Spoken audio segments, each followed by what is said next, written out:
Kenapa kita harus belajar what you should know about akhirah?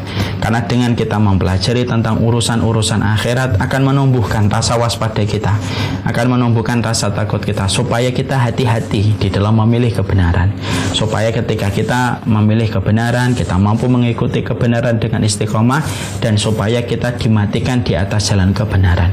Dan itulah yang kita harapkan. Inilah yang menjadikan kita bicara tentang akhirat.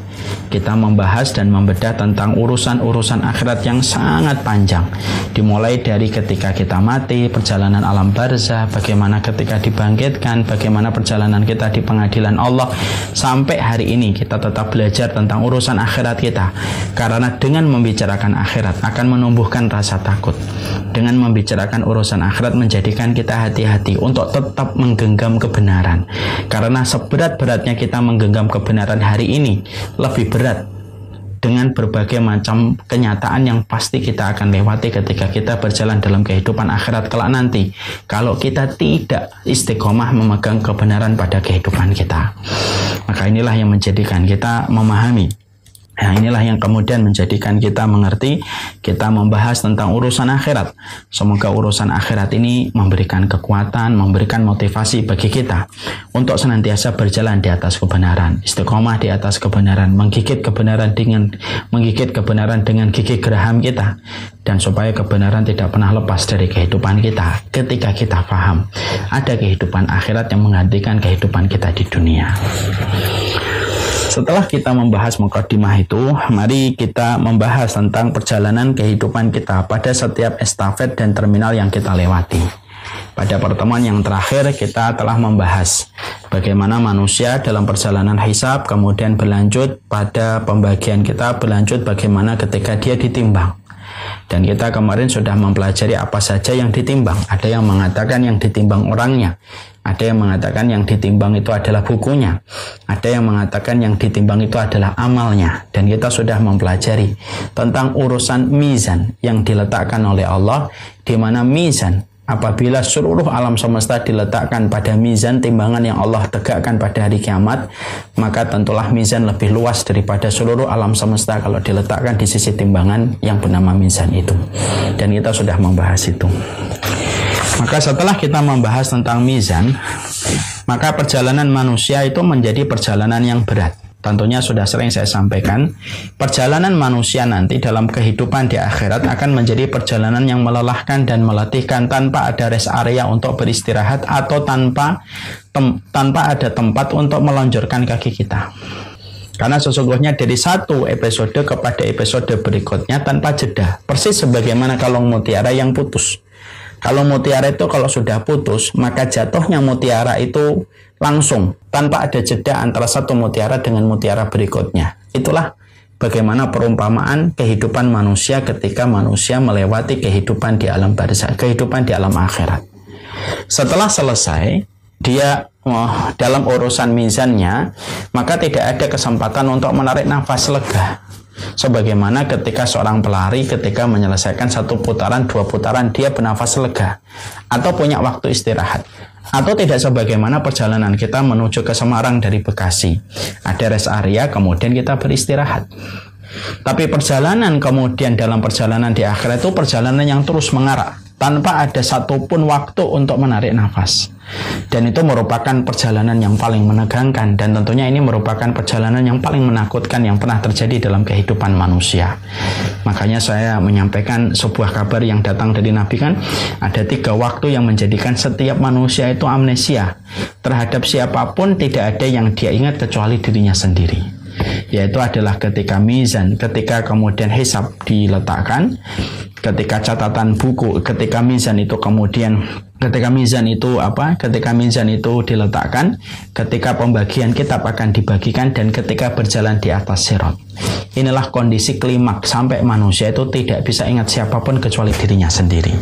Ibu akan lupa dengan anaknya, bapak akan lupa dengan istrinya, anak akan lupa dengan bapak dan ibunya pada saat melewati 3 kondisi itu, untuk menggambarkan betapa beratnya perjalanan di akhirat yang sebagian besar manusia itu menafikan dan mendustakan tentang kehidupan semacam itu.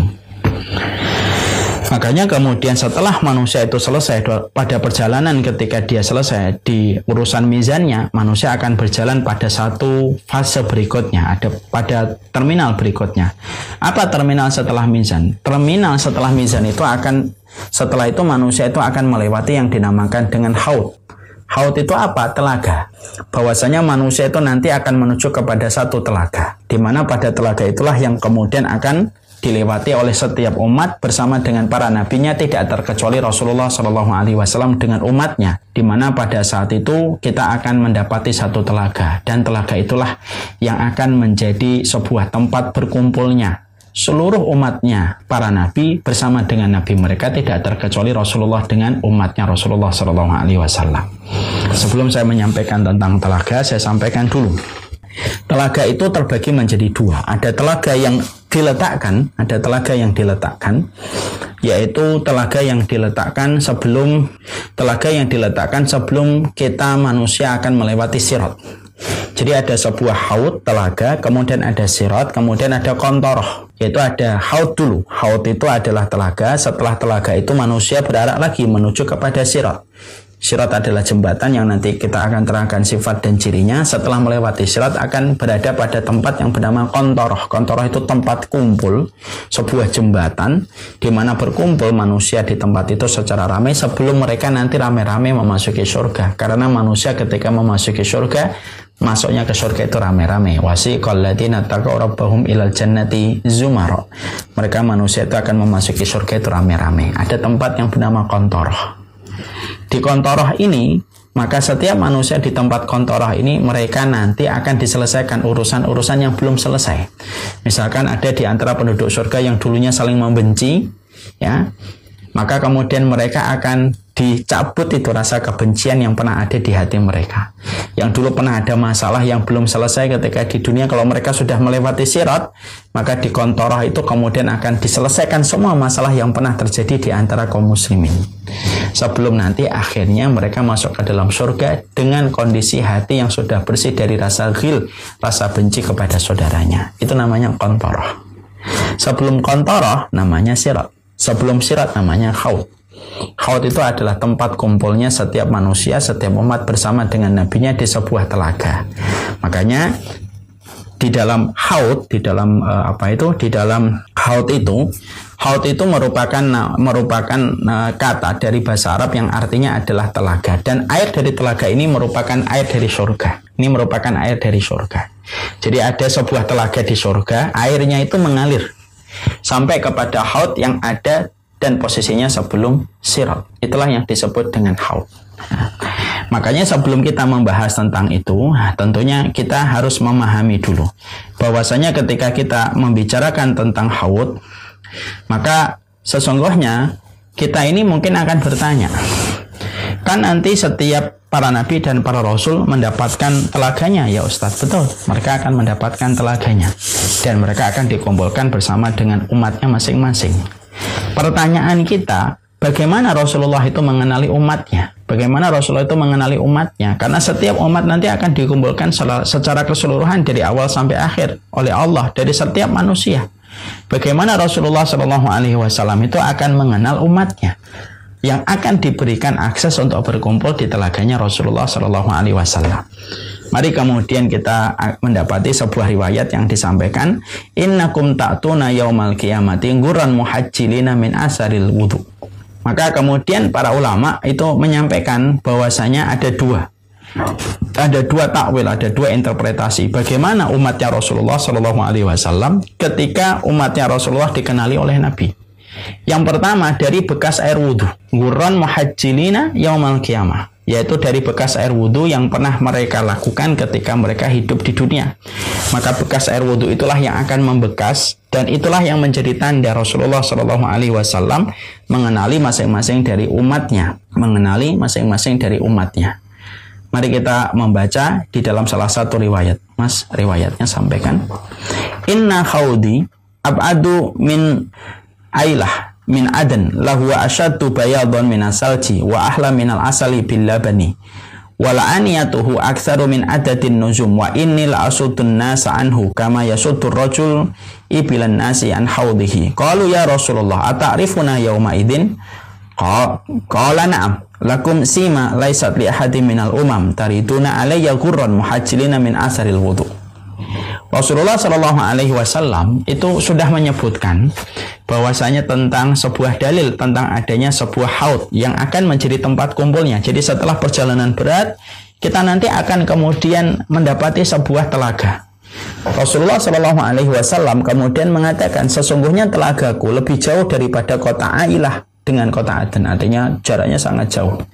Sungguh di dalam air pada telaga haudku yang nanti aku diberikan oleh Allah, maka lebih putih daripada salju, lebih manis daripada madu yang dicampur dengan susu, dan sungguh cangkir-cangkirnya lebih banyak daripada jumlah bintang-bintang yang ada di langit. Dan sungguh aku menghalau manusia darinya sebagaimana seorang laki-laki menghalau unta orang lain dari telaganya. Artinya Rasulullah itu hanya mengkhususkan telaga itu untuk umatnya Rasulullah itu, yaitu menghalau orang-orang lain dari telaga itu sebagaimana laki-laki yang menghalau unta lain dari telaganya. Ya. Kemudian para sahabat berkata, ya Rasulullah, bagaimanakah engkau mengenali kami pada waktu itu ya Rasulullah? Maka Nabi kemudian menjawab, aku mengenali kalian. Kalian memiliki tanda yang tidak dimiliki oleh umat-umat yang lain. Kalian muncul dalam keadaan memiliki gurrah dan tahjil disebabkan bekas air wudhu. Jadi kalian itu akan memiliki gurrah dan tahjil yang kemudian itu tidak terjadi kecuali karena air wudhu. Nah sekarang mari kita lihat gurrah itu apa, tahjil itu apa. Sekarang kita lihat gambar ini. Ini ada kuda ini, yang bagian kepalanya mas. Lihat. Nah ini yang disebut dengan gurrah. Jadi ternyata kalau kemudian Rasulullah itu membandingkan, menganalogikan, aku mengenali umatku sebagaimana kalau kalian memiliki kuda, ada salah satu kuda-kuda yang kalian miliki itu memiliki tanda di tengah putih. Maka tentunya pemilik kuda itu paling tahu tentang kuda yang menonjol dengan sifat yang berbeda dengan kuda-kuda yang lainnya. Misalkan kita punya kuda yang lain nggak punya tanda di kepala, ini namanya gurron. Namanya gurrah itu kayak gini. Kemudian tahjil itu kayak satu lagi mas. Tahjil itu kayak kemudian gambar, kemudian kaki yang memiliki tanda nih. Misalkan tanda semacam ini. Dan itulah yang disebutkan oleh Rasulullah Shallallahu Alaihi Wasallam. Jadi setiap nanti dari kehidupan umatnya Rasulullah Shallallahu Alaihi Wasallam, mereka akan berarak, mereka kemudian menuju kepada sebuah tempat yang disebut dengan mizan. Setelah mereka ditimbang, lalu kemudian mereka itu akan berarak kepada sebuah telaga. Pada telaga inilah kemudian kita itu akan bertemu dengan Rasulullah. Dan sesungguhnya kita akan dikenali oleh Rasulullah sebagaimana pemilik kuda yang mengenali kudanya ketika memiliki identitas dan memiliki sifat yang tidak dimiliki sama kuda-kuda yang lainnya. Salah satunya tanda putih di kepala ataupun tanda yang ada pada kakinya. Dan itu sebuah kenyataan yang pasti terjadi. Makanya Masya Allah ya, kalau kemudian kita hari ini, banyak orang yang hari ini mati-matian membela pluralisme, mati-matian membela liberalisme. Saya katakan ya, siapapun yang membela liberalisme, pluralisme, liberalisme, sekulerisme, kapitalisme, itu sesuatu yang wujud orangnya itu tidak ada. Berarti tidak akan pernah bisa membela orang yang ada. Dia itu orangnya tidak ada kok. Saya ingin membandingkan ini dengan orang yang membela Rasulullah. Orang yang membela Rasulullah walaupun dihujat, disakiti, orangnya ada. Orang yang ada itu ada kemungkinan besar untuk membela orang yang kemudian pernah mengikutinya. Ya. Atau lebih lagi ketika kita beriman kepada Rasulullah dan kita yakin bahwasanya Rasulullah itu akan membela kita. Dalil tentang haud itu kemudian bisa memberikan kita pelajaran lainnya, yaitu memberikan pelajaran apa? Siapapun orang yang hidupnya hari ini membela seluruh isme, ketika dia mati, dia tidak akan dapati isme-isme itu akan membela dia. Kenapa? Isme-isme itu tidak memiliki orang. Dia tidak bisa dibentukkan kemudian yang bisa membela untuk kita. Tapi siapapun yang dia membela Rasulullah SAW, Rasulullah itu wujud, Rasulullah itu ada. Dan Rasulullah nanti diberikan oleh Allah dengan telaga. Pada telaga itulah Rasulullah SAW kemudian akan mengenali umatnya dan kemudian akan berkumpul dengan umatnya. Makanya kalau ada orang hari ini sukanya membela isme, apalagi itu pada sesuatu yang lagi ngetren, dia bela mati-matian, lalu mengaku bahwasanya dia adalah sosialisme. Sosialisme itu tidak bisa membela kamu nanti di akhirat. Kenapa? Orangnya siapa sosialisme itu? Ya. Sekulerisme tidak bisa membela kamu karena dia tidak ada wujudnya, dia hanyalah ajaran yang tidak bisa dinisbatkan kepada siapa gitu. Tapi ini juga pelajaran besar kepada kita. Kalau kemudian kita menjadi manusia yang betul-betul ngikutin Rasulullah, lalu kita yakin terhadap jalan yang kita ambil dari Rasulullah Shallallahu Alaihi Wasallam. Rasulullah itu ada, Rasulullah pernah hidup, Rasulullah itu kemudian menjadi pelaku sejarah. Beliau seorang nabi, beliau seorang rasul, dan membela Rasulullah itu tidak ada kerugian di dalamnya. Ini sebuah peringatan ini. Kalau ada orang yang kemudian masih suka membanggakan seluruh rumpun-rumpun ilmu dan rumpun-rumpun ajaran yang justru dia tidak pernah membanggakan ajaran Rasulnya, tapi justru membanggakan segala isme gara-gara referensi yang dia baca ataupun yang dia kaji, ternyata justru yang dia kaji bukan datang dari apa yang dikatakan dari Rasulullah SAW. Ini di haud. Inilah yang kemudian akan disebut dengan haud ini. Dan disitulah kemudian manusia itu nanti akan kumpul dengan haud. Jadi perjalanan manusia itu di dalam ketaatan kita, siapapun yang hari ini taat kepada Rasulullah, walaupun kita berada pada zaman ketika begitu berat menjalankan sunnah Rasulullah. Kenapa? Sunnah Rasulullah itu di framing dengan berbagai macam hal supaya orang itu meragukan apa yang diajarkan oleh Rasulullah. Kita hidup pada zaman itu. Ya.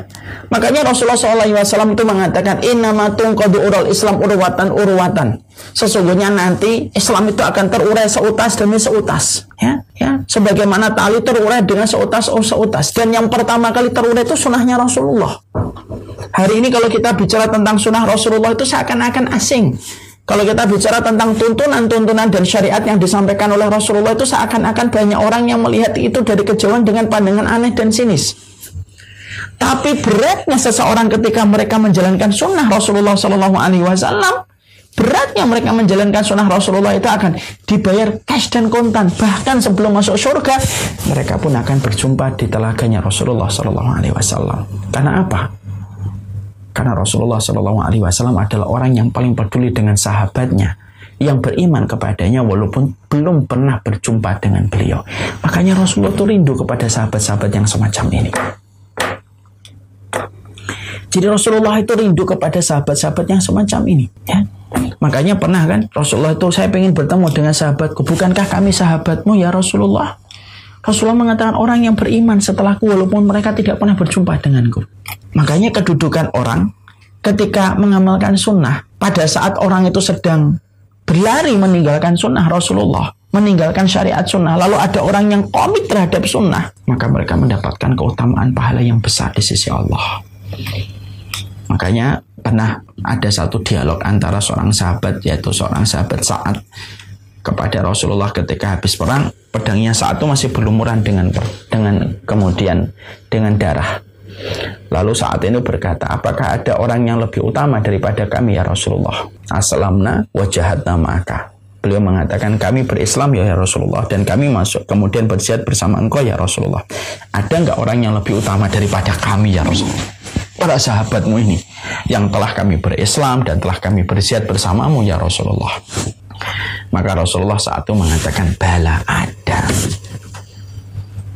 ada yang kemudian lebih utama daripada kalian. Artinya lebih utama itu artinya keutamaan pahalanya itu dilipat gandakan lebih besar. Walaupun keutamanya tidak mampu kita menandingi para sahabat. Ada di antara manusia itu yang nanti keutamaan pahalanya dilipat gandakan lebih besar daripada kalian. Siapa itu ya Rasulullah? Perhatikan jawaban Nabi. Qaumun yu'minuna bi walam yarawni. Orang-orang yang luar biasa di antara kalian itu adalah, kata Rasulullah, qaumun, satu kaum, yu'minuna bi, mereka beriman kepadaku, walam yarawni, walaupun mereka belum pernah melihatku, tetapi mereka tetap istiqomah di dalam beriman kepadaku. Itu yang dikagumi oleh Rasulullah SAW. Ya, makanya Masya Allah ya.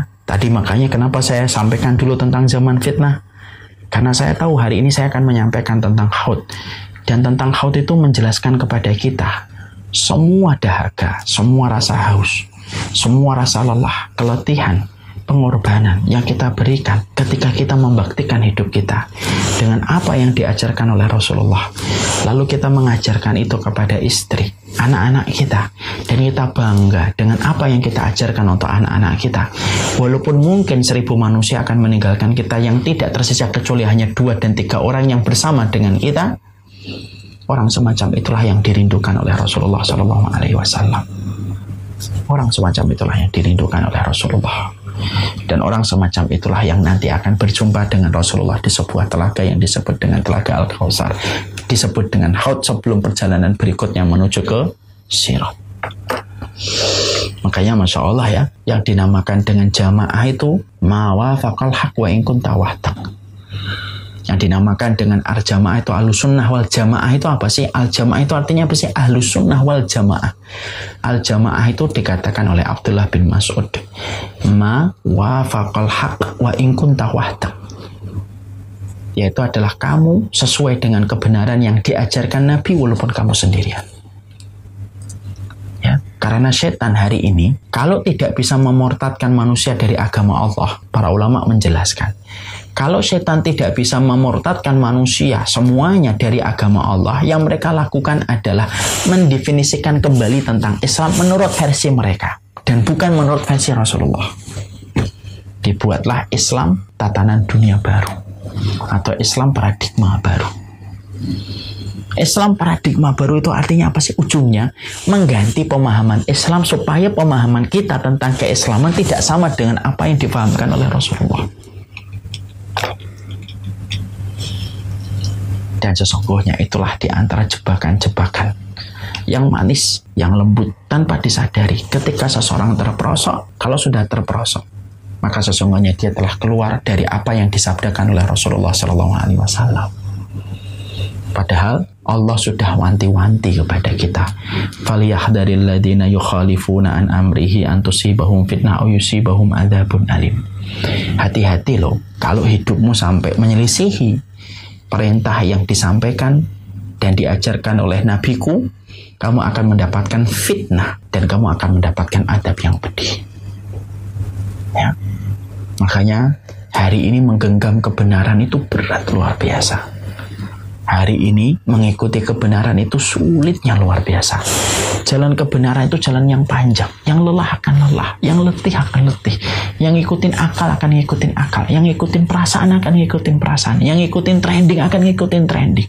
Yang ngikutin yang lagi viral akan ngikutin yang lagi viral. Mabaqiyah, tidak tersisa kecuali hanyalah sedikit mereka yang bersabar dan istiqomah di atas jalan itu. Itulah jalan sunnah. Sunnah itu bukan kita membangga-banggakan lalu kita mengeluarkan orang dari sunnah, bukan. Sunnah itu komitmen kita untuk mengembalikan apa yang kita lakukan dalam kehidupan kita persis dengan apa yang dilakukan oleh Rasulullah di dalam dia beribadah dan bermuamalah. Dan itulah kemudian perkara yang kita harus mengerti. Ini akan berkaitan tentang kita nanti dalam perjalanan di akhirat, yaitu berkaitan ketika akan melewati sebuah tempat yang bernama dengan haud. Kita akan dikenali dari bekas air wudhunya. Makanya jalankan sunnah. Sunnah itu bukan milik kelompok. Setiap dari kita kalau punya komitmen mengikuti Rasulullah itu sunnah. Saya nafikan itu, saya ingkari orang yang kemudian mengklaim dirinya sunnah lalu mereka mengeluarkan semua orang yang bukan kelompoknya itu bukan sunnah. Bukan itu. Sunnah itu komitmen kita. Komitmen kita untuk mengikuti Rasulullah sebagaimana pemahaman yang disampaikan oleh Rasulullah. Ma'ana alaihi wa ashabi, sebagaimana yang aku lakukan bersama dengan para sahabat. Itulah sunnah, itulah kehidupan Islam. Makanya itulah yang kita harus hati-hati hari ini. Islam itu nggak mungkin dihancurkan. Orang-orang yang mereka membenci Islam itu mereka tahu mereka tidak bisa menghancurkan Islam. Yang mereka lakukan itu mendefinisikan ulang tentang arti Islam dan definisi Islam menurut maunya mereka. Makanya kan sekarang kan semuanya di framing, di narasi. Ada sedikit masalah tentang isu-isu sensitif tentang Islam digoreng habis-habisan. Supaya apa? Setiap isu-isu tentang Islam ketika digoreng, mereka bisa memberikan definisi yang baru. Ya? Mereka bisa memberikan definisi yang baru. menurut apa yang mereka mau, menurut apa yang mereka inginkan. Makanya terus akhirnya banyak sekali hari ini kita mendapati isu-isu berkaitan tentang hal-hal yang sudah paten dalam Islam itu dicoba untuk dibuka-buka kembali. Pernah kita ngelihat ada definisi zina yang kemudian mulai dirubah. Oh, zina itu kalau dia ada unsur pemaksaan, kalau suka sama suka tidak disebut dengan zina. Itu salah satu contohnya. Oh, homo itu berbagian sesuatu yang fitrah, yang ada di dalam Al-Quran pun sudah ada. Karena memang tidak ada larangan di dalam Al-Quran tentang homo. Semuanya diobrak-abrik supaya setiap manusia mau menerima definisi Islam yang baru, supaya akhirnya meninggalkan sunnah yang diajarkan oleh Nabi. Dan itu kemudian kita dapati. Makanya betul kan apa yang pernah disampaikan Rasulullah kan, sebelum munculnya dajjal besar itu akan bermunculan dajjal-dajjal kecil. Dan jumlahnya dajjal-dajjal kecil itu Rasulullah menyebutkan kata 30. Penyebutan kata 30 bukan menunjukkan pembatasan, tapi penyebutan kata 30 menunjukkan banyaknya orang yang akan menjadi utusan-utusan dajjal sebelum munculnya dajjal besar. Dan mereka itu selalu bermain dengan berbagai macam hal supaya mendiskreditkan manusia yang berjalan di atas kebenaran sunnah dan syariat yang disampaikan oleh Rasulullah SAW. Makanya harus berpegang kuat. Makanya Nabi sampai mengatakan, "Abdu 'alaiha bin nawajid." Gigitlah dengan gigi geraham. Makanya salah satu permintaan kita itu apa? Jangan hanya meminta tentang surga diampuni dosa. Tentang salah satu permintaan kita itu apa? Ya Allah, jadikanlah saya mengikuti Rasulullah dan mengamalkan agama saya sebagaimana yang diajarkan oleh Rasulullah. Doa itu yang selalu kita harus sampaikan. Kenapa? Sekarang banyak orang bisa bicara tentang Islam karena sekarang tidak ada batasan orang ngomong tentang agama. Semua orang ngomong tentang agama. Dan kita kebingungan mana yang kita harus ikuti. Mintalah doa kepada Allah supaya apa yang kemudian kita jalankan, apa yang kita pahami, apa yang kita pikirkan betul-betul menuju kepada Rasulullah. Dan itu berkaitan pada kehidupan kelak nanti ketika nanti kita akan melewati sebuah tempat yang bernama Haud. Haud itu akan tergantung bagaimana dulu kita mengikuti Rasulullah pada kehidupan kita. Ya. Makanya Masya Allah ya, inilah yang kita harus pahamkan ini. Makanya menjalankan sunnah itu bukan menjalankan kelompok. Saya juga nggak setuju kalau sunnah itu disebutkan dan dilabelkan pada kelompok tertentu. Sunnah itu bukan label kelompok tertentu. Siapapun yang punya komitmen mengikuti Rasulullah dan para sahabat, mereka berjalan di atas sunnah. Mereka berjalan di atas sunnah. Dan itu merupakan harga mati dalam kehidupan iman. Nggak bisa melepaskan sunnah dalam kehidupan kita, itu nggak bisa. Karena inti dari apa yang diajarkan oleh Dajjal itu apa? Mengeluarkan kita dan mementahkan kita supaya kita tidak mengikuti sunnah itu yang diinginkan oleh para pengikutnya Dajjal. Ya. Makanya kemudian kita akhirnya memahami ya, kalau kemudian para ulama, salah satunya Imam Qurtubi itu sampai kemudian menyampaikan kepada kita, umatnya Rasulullah itu terbagi menjadi dua. Umatnya Nabi SAW itu terbagi menjadi dua. Ya. Yang pertama disebut dengan ummah ijabah, yang kedua disebut dengan ummah ghairu ijabah. Yang pertama disebut dengan umat ijabah. Umat ijabah ini siapa sih? Umat yang mereka selalu menjawab setiap panggilan Rasulullah SAW. Mereka kemudian selalu memenuhi panggilan Rasulullah SAW. Ketika Nabi memberikan syariat ini, mereka ngikutin, patuh, tunduk, taat tanpa tapi, patuh tanpa syarat. Mereka disebut dengan umat ijabah. Komitmen mereka kuat untuk ngikutin Rasulullah. Siapapun manusia yang mereka memiliki komitmen kuat untuk kemudian siapapun manusia yang memiliki komitmen kuat untuk mengikuti Rasulullah, maka disebut dengan ummah ijabah. Ada yang kedua, yaitu ada umat ghairu ijabah. Ada umat yang mereka itu tidak pernah menjawab panggilan Rasulullah. Mereka disebut umatnya Rasulullah. Iya, secara histori. Secara histori mereka umatnya Rasulullah SAW. Karena mereka lahir, mereka mengaku dirinya Muslim. Lalu kemudian mereka kemudian lahirnya setelah Rasulullah. dan mereka mengaku dirinya muslim. Siapapun yang mengaku dirinya muslim, lahirnya setelah Rasulullah, maka disebut umatnya Rasulullah. Tapi apakah dia betul-betul umatnya Rasulullah yang dibenarkan oleh Allah ataukah didustakan oleh Allah? Maka hanya Allah yang tahu, berdasarkan kepada komitmen kuat yang mereka lakukan dalam kehidupan. Makanya para ulama mengatakan apa? Umat itu dua, ada umat ijabah, ada umat ghairu ijabah. Dan masing-masing kita melihat track record kita ini umat ijabah atau tidak. Yang akan kumpul dengan Rasulullah di Haud, yaitu sebuah tempat, di situ kemudian kita akan berjumpa dengan Rasulullah sebelum perjalanan untuk melewati Sirat dan sampai ke Qantara bagi para penduduk surga. Maka itu tergantung bagaimana komitmen kita terhadap sunnah dan syariat yang diajarkan oleh Rasulullah pada kehidupan yang kita ikuti. Itulah yang disebut dengan umat ijabah. Kalau ada umat yang mereka tidak pernah mengikuti Rasulullah, siapa yang mereka tidak pernah mengikuti Rasulullah, tapi mereka juga disebut dengan umat, walaupun ghairu ijabah. Maka kemudian ada beberapa tipe. Satu, munafik. Munafik itu juga disebut sebagai umatnya Rasulullah, tetapi umat ghairu ijabah. Ini munafik. Ya. Tentunya mereka tidak akan pernah berjumpa dengan Rasulullah SAW. Mereka tidak akan pernah mereka kemudian tidak akan berkumpul dengan Rasulullah. Karena walaupun mereka itu mengatakan dirinya beriman, tetapi mereka tidak dibenarkan imannya oleh Allah. Ketika hatinya penuh kebencian kepada syariat-syariatnya Allah. Ini yang disebut dengan umat ghairu ijabah. Orang munafik yang bodoh tetapi selalu menutupi kebodohan dengan banyak bicara. Ciri khasnya orang-orang munafik ini pada kehidupan umatnya Rasulullah itu apa? Mereka membenci Islam, mereka membenci syariat Islam. Walaupun secara pribadi mereka mengakui secara zahir itu sebuah pribadi, mengakui sebagai pribadi muslim. Tapi hati mereka itu tidak mencerminkan kehidupan Islam untuk patuh dan taat kepada syariat. Sunnah diolok-olok, syariat Nabi diejek-ejek. Nah ini munafik yang kemudian mereka itu disebut orang-orang yang mereka itu umat ghairu ijabah. Yang kedua, ada umat yang kemudian disebut dengan umat ghairu ijabah itu apa? Yaitu orang-orang yang mereka itu lalai disebabkan kebodohan, disebabkan hawa nafsu yang menguasai. Mereka umatnya Rasulullah SAW, mereka umatnya Nabi. Tapi walaupun mereka mengaku sebagai umatnya Rasulullah SAW, mereka tidak pernah untuk mengikuti Rasulullah karena kebodohan mereka. Mereka menganggap Rasulullah itu hanya masalah Nabi yang hadir, tapi tidak lebih kewajiban yang harus dilakukan kepada Rasulullah. Mereka lalai, mereka terdominasi oleh kebodohan, mereka terdominasi oleh hawa nafsu. Maka ini pun sama, disebut dengan umat ghairu ijabah. Hal-hal yang dua ini, maka mereka tidak akan pernah berjumpa dengan Rasulullah. Dan umat yang ghairu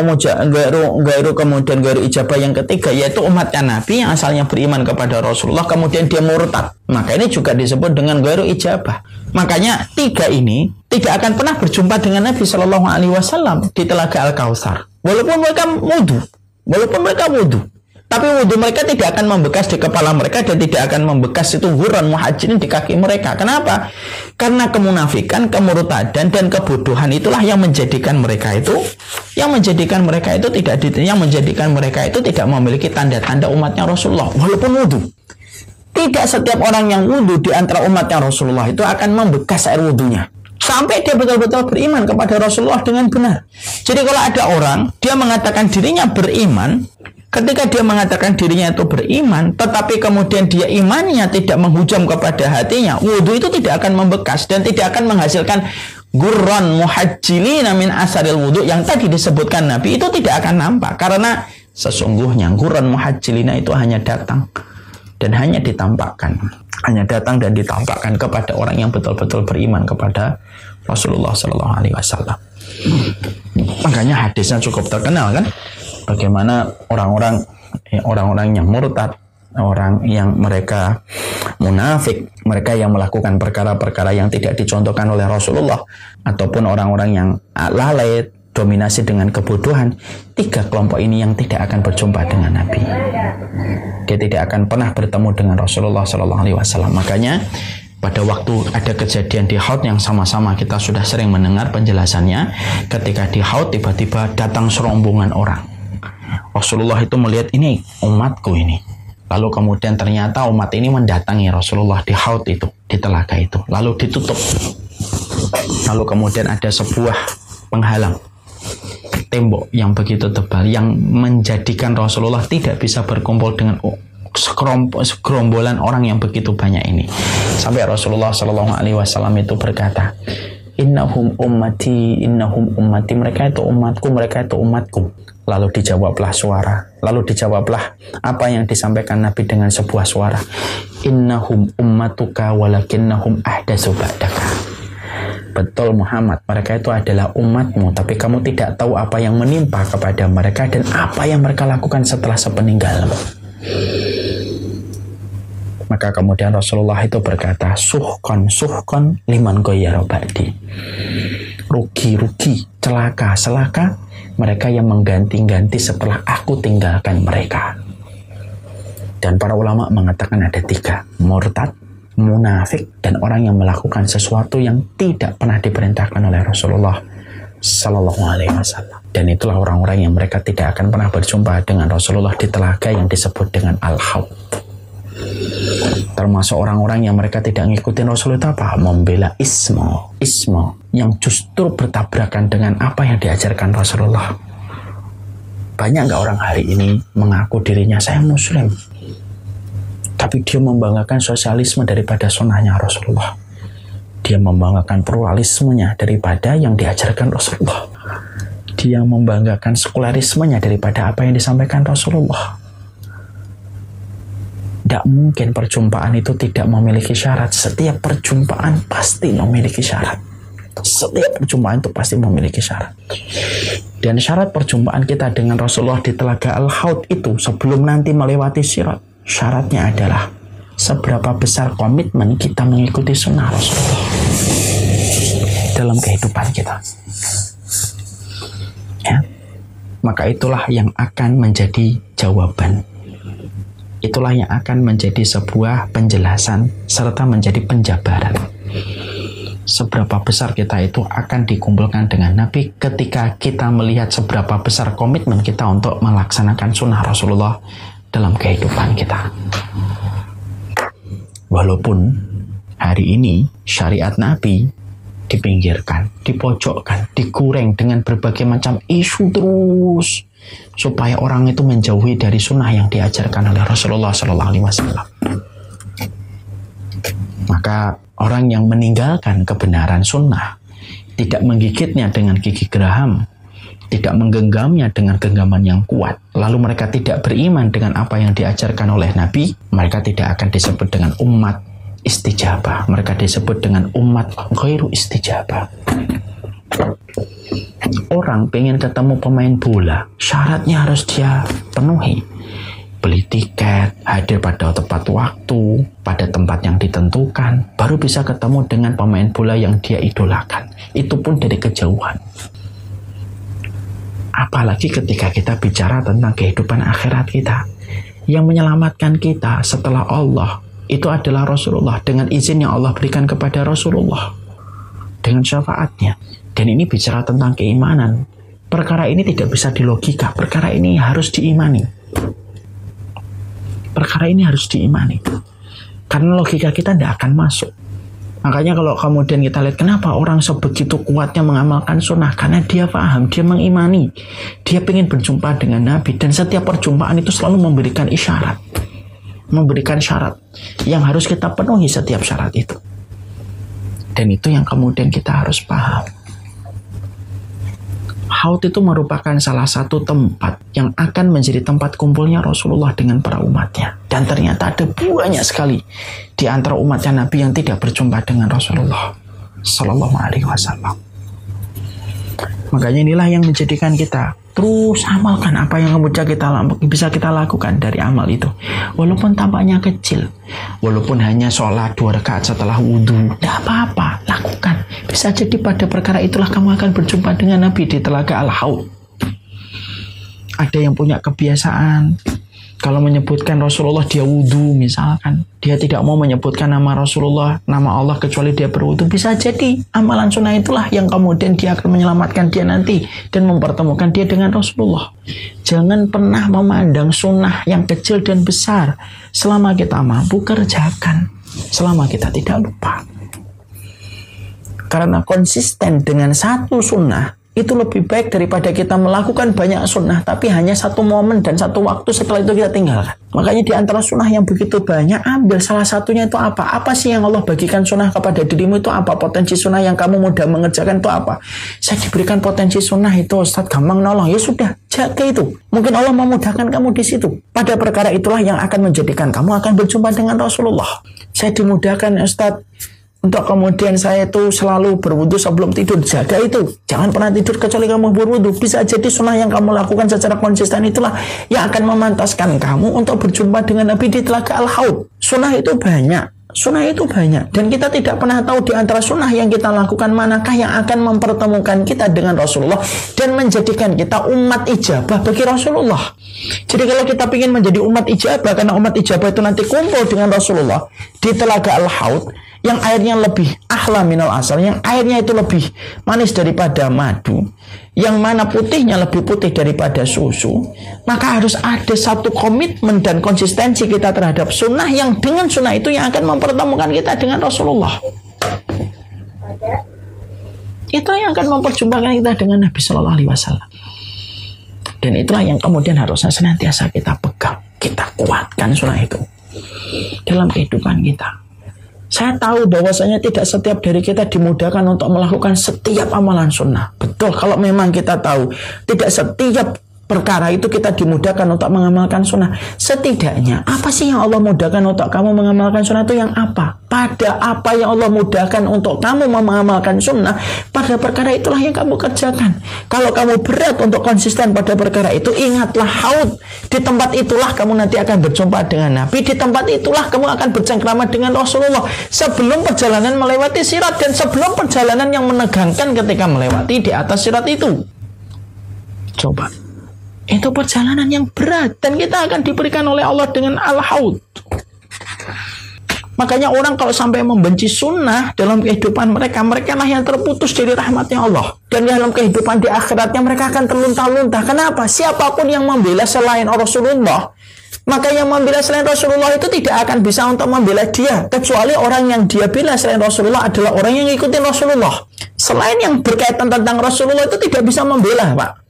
Saya ingatkan. Selain dari Rasulullah itu tidak bisa membela. Teman kita akan membela kita kapan? Kalau teman kita mengikuti Rasulullah dan kita ngikutin Rasulullah. Syaratnya harus itu.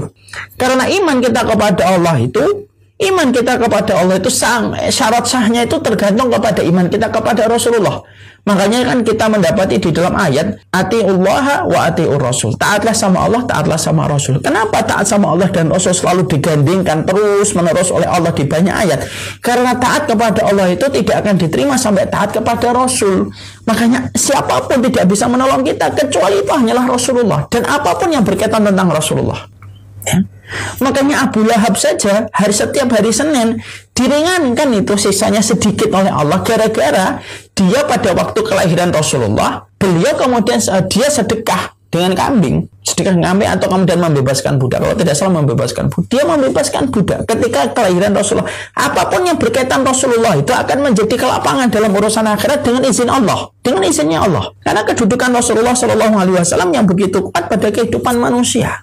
Makanya apapun yang kita lakukan itu harus ada manifestasi hubungannya dengan Rasulullah. Sunnahnya Rasulullah, apa yang kita lakukan persis dengan Rasulullah. Maka itulah yang akan menjadikan seseorang itu menjadi umat ijabah di hadapan Rasulullah untuk dikumpulkan di dalam Telaga Al-Haud. Karena perjalanan manusia itu salah satunya akan melewati Al-Haud. Dia akan melewati Al-Haud. Dan pada perjalanan itulah dia akan mendapatkan posisi sebagaimana yang dia lakukan sepanjang hidupnya. Ya, Masya Allah ya. Sekali lagi ya, apa yang Allah mudahkan pada potensi sunnah dalam kehidupanmu, pada perkara yang Allah mudahkan pada potensi sunnah itu, maka kerjakan konsisten walaupun tampaknya kecil. Jangan anggap kecil, tapi anggaplah itu konsisten. Mari perhatikan Bilal. Bilal itu ketika ditanya oleh Nabi, beliau tidak menyebutkan amalannya Khalid berjihad, tidak menyebutkan amalannya Abdullah bin Umar yang kemudian mengkaji ilmu dan meriwayatkan hadis. Tapi ketika Bilal ditanya, apa sih amalanmu? Sampai kemudian, apa sih amalanmu? Sampai kemudian kamu itu dimasukkan oleh Allah ke dalam surga. Sampai aku mendengar suara terompahmu di surga, wahai Bilal. Yang menarik adalah Bilal tidak menyebutkan banyak sunnah. Walaupun kita yakin sunnah yang dikerjakan Bilal itu banyak. Oh, dia hidup dengan Rasulullah kok, dekat dengan Nabi kok. Tapi yang menarik adalah ketika Nabi menanyakan, "Fama amil tafil Islam?" Apa sih yang kamu lakukan di dalam Islam, wahai Bilal? Kok sampai suara terompas sandalmu terdengar oleh aku di surga? Yang disebutkan Bilal itu tidak semuanya. Ya Rasulullah, saya ini kalau kemudian sebelum makan baca bismillah, habis makan baca alhamdulillah. Dia yang menyebutkan amalnya, tapi dia menyebutkan satu amal yang paling konsisten. Itu berarti jawaban Bilal itu ngajarin kita bahwasanya ada satu hal yang kita konsisten itu apa di antara sunnah. Lakukan itu dan jangan pernah tinggalkan kecuali karena udzur. Seorang Bilal itu berkata, "Ya Rasulullah, saya tidaklah melewati waktu siang dan melewati waktu malam, kecuali ketika melewati waktu siang dan melewati waktu malam, lalu saya berhadas, lalu kemudian saya berwudu, lalu saya sholat 2 rakaat." Yang disebutkan Bilal itu satu sunnah di antara ratusan sunnah yang dikerjakan seorang Bilal. Tapi Bilal itu memegang sunnah ini, dan Rasulullah membenarkan apa yang dikatakan oleh Bilal. Ya, inilah sunnah. Dan sunnah itu bukan hanya perbuatan, pikiran kita juga harus sunnah.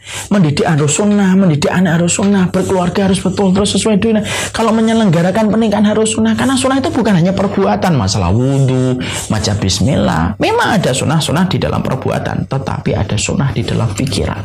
Pikiran kita juga harus betul-betul sesuai dengan sunnah dan syariatnya Rasulullah. Selalu bicara tentang agama, selalu bicara tentang sunnah Rasulullah menjadi yang pertama. Dan itulah orang-orang yang mereka menjadi umat ijabah. Satu kaum yang dirindu oleh Rasulullah. Satu kaum yang Rasulullah itu pengen berjumpa dengan kaum ini. Satu kaum yang kata Rasulullah itu amal ibadah mereka lebih besar daripada amalan 50 kali lipat dari apa yang mereka lakukan, yaitu ketika mereka beriman kepada Nabi walaupun belum pernah berjumpa dengan Rasulullah Sallallahu Alaihi Wasallam. Ya. Jangan pernah membela isme apapun, sekulerisme, pluralisme, sosialisme. Alah, kamu bela itu mati-matian. Kalau mati siapa yang bela kamu nanti kalau sudah mati? Siapa coba yang bela kamu kalau kamu bela itu sampai mati-matian? Tapi kalau kita membela Rasulullah mati-matian, Rasulullah ada. Rasulullah pernah hidup. Rasulullah disaksikan betul bahwasanya dia menjadi kekasihnya Allah. Yang ada itu bisa membela. Tapi isme yang tiada, orangnya tidak bisa membela. Ngapain orang itu sampai menyombongkan dirinya? Oh, saya adalah sosialisme sejati saya.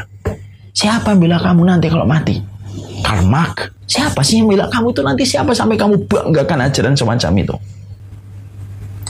Inilah yang kemudian menjadikan kita paham. Dalam perjalanan manusia, di dalam kehidupan di akhirat, ada sebuah yang namanya haud. Haud itu akan memisahkan manusia menjadi 2, umat ijabah dan umat ghairu ijabah. Dan itu tergantung pada amal yang kita lakukan dan kita kerjakan.